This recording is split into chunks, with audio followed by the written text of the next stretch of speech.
As soon as Ukamaka saw the pastor and the powerful crowd, her composure broke. She froze, her face pale, as she realized the charm she had used on the girls had been broken. The pastor stepped forward and locked eyes with her. Ukamaka, he called out, his voice firm and commanding. You can no longer hide. Confess everything. At first, Ukamaka tried to feign ignorance, shaking her head and saying, I don't know what you're talking about. But the pastor raised his hand, and as he prayed, Ukamaka began to tremble. She dropped to her knees, her body shaking uncontrollably. Tears streamed down her face as she finally broke. I will confess everything, she screamed. The crowd gathered closer as Ukamaka began to speak, her voice filled with desperation. It was all in my mother's plan. She was the one who sent me here to destroy this family. My mother is no ordinary woman. She is a witch. Gasps echoed through the crowd, but Ukamaka continued. My father used to be married to my mother. He was a good man, hardworking and kind, but my mother used her witchcraft to tie him down. She controlled him, forcing him to do her bidding. Until one day, he managed to break free.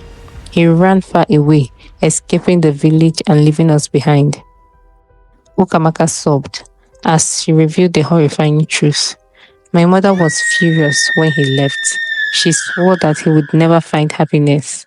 She spent years performing dark rituals to track him down. She eventually found him and discovered that he had started a new family with you, Mrs. Ugodinma. Mrs. Ugodinma stood in shock, her heart pounding, as Ukamaka continued her confession. My mother couldn't bear the thought of him being happy while we suffered in the village.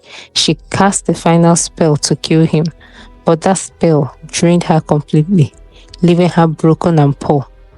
After he died, she turned her hatred towards you and your children.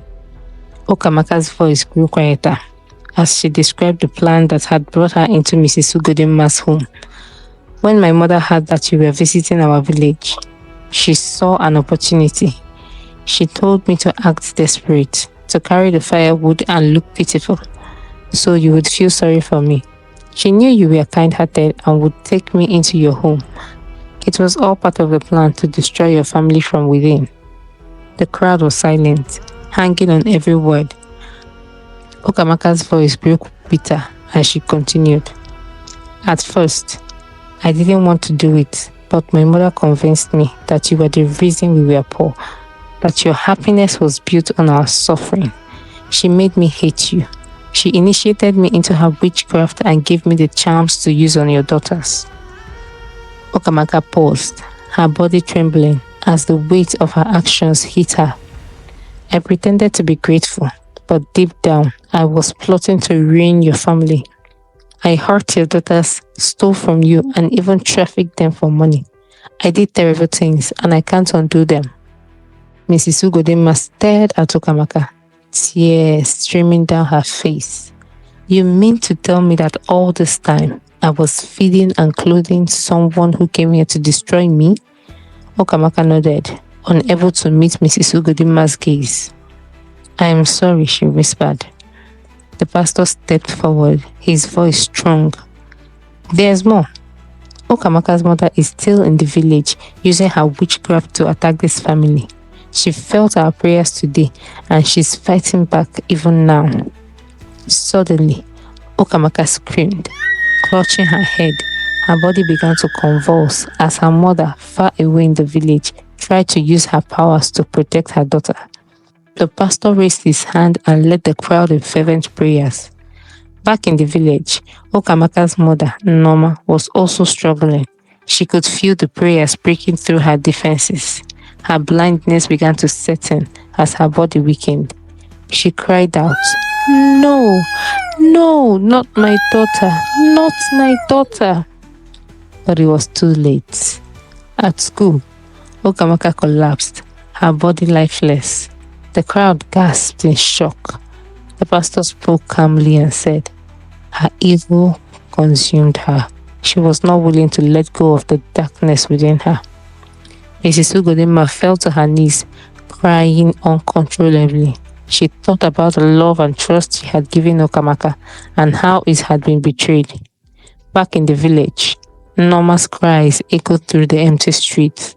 The villagers, having heard the truth about her witchcraft, abandoned her, blind and helpless.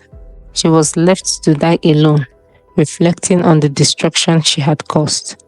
Meanwhile, Mrs. Ugodinma took her daughters to the hospital. She vowed never to leave them in the care of strangers again. She realized that her constant travels had left her children vulnerable, and she promised to be a more present mother. Though the scars of their ordeal remained, Chizaram and Kamsi began to heal. They found strength in their mother's love and support of those around them. Ukamaka's story became a cautionary tale in the village, a reminder of the dangers of greed, hatred, and betrayal.